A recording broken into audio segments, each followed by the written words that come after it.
WP9 has us use tabs and expanded spacing to make our documents look better format, to make them look more professionally done, to balance out the text that's on the page. So we're going to go through and I'll show you how to do some of these things. We've done the expanded spacing up here. Remember to do that. That is in the font group.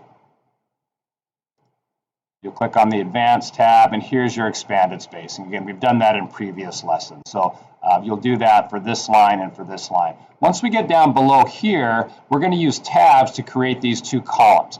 The instructions tell us to set two tabs, a left tab at 0.8 and a right tab at 5.2. So if we go to the paragraph group and open that up, you'll see the tabs button down here on the bottom. We'll click on that. Two tabs, a left tab at 0.8, so I'm going to type 0.8 here and leave this left selected. Click on Set. The next tab is at 5.2. And again, those are the instructions here. A right tab at 5.2. This is a right tab, so I'm going to click on the right button here. And I'll show you what that looks like in a second. I'm going to click Set and then click OK. So now I'm going to begin to type this list. I start with the tab, and then I type the first name is Aaron Carley, tab again, and you'll notice that the cursor moves all the way over to the right. And when I start typing this next name, let's try that again. Hit my tab key again, and now when I start typing that name, it'll go backwards. There we go.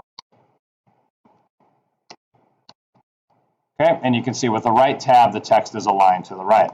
I'll press Enter and Tab and continue to type these two lists out here. But to shorten this video a bit, let's go ahead and jump down to this bottom section. Now I'm going to move down to this bottom section, and I'm going to clear all the old tabs out that we set. We're going to go down here. We're going to set a different group here. So I'm going to go ahead and just clear all these old tabs out of here. So I'm going to go back into the paragraph group, into tabs, and I'm going to clear all. And that will clear all the tabs from down below where my cursor is. Our tabs are still in effect up above, but now that down here you can see in your ruler that there's no tabs.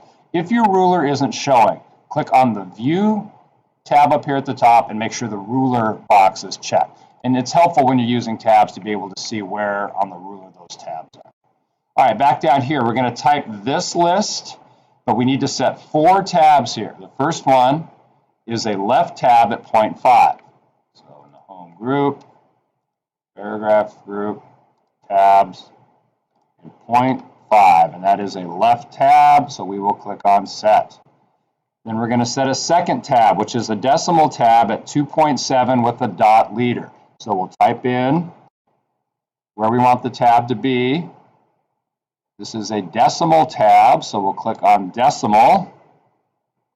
And we're going to use this leader button. I'll show you what those leaders are here in just a second. We're going to set that. Okay, we're going to set a center tab at 4 inches with no leader. And then we're going to set a decimal tab at 5.5 inches. So we'll type in 5.5, and we'll make this a decimal tab. We'll click Set, and then we'll click OK. So now what we've got is we've got tabs set. You can see where those are on the ruler. So I'm going to start typing this line here with the tab, and then type P. Burton. And then when I press the tab key again, you'll notice it puts the dots in there because when we did set the tabs, we set it up with a dot leader. It's a decimal tab. I'll type that. Tab again. Type the next part. Tab again. Why didn't my leader show up? Well, let's troubleshoot that for a little bit. Let's go back into our tabs here. Let's look at the tab that we set at 5.5, and we'll see that I forgot to click the dot leader part. So I'm going to do that now. Click Set and click OK.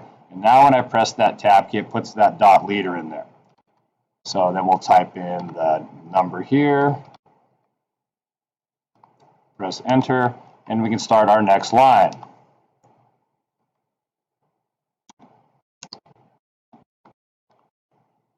And 7 points. It's hard to see with the instructions in the way, but we'll make that work.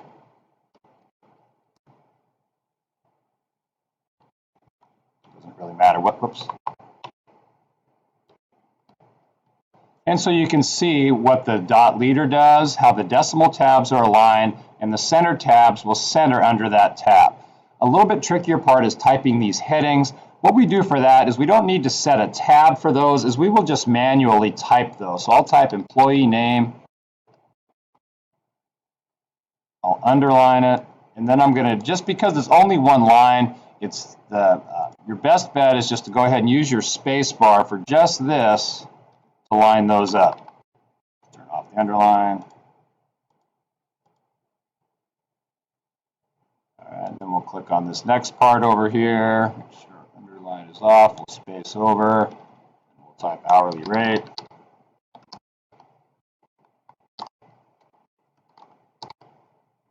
Space over.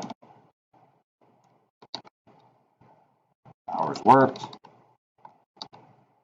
Space over. Salary earned. Now let's fix this underline problem that I got by just going through here. Turn off the underlining. And then if we want to go back, we can underline each part of this by itself. It's tricky here.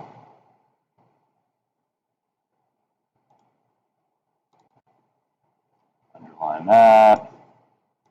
Underline that.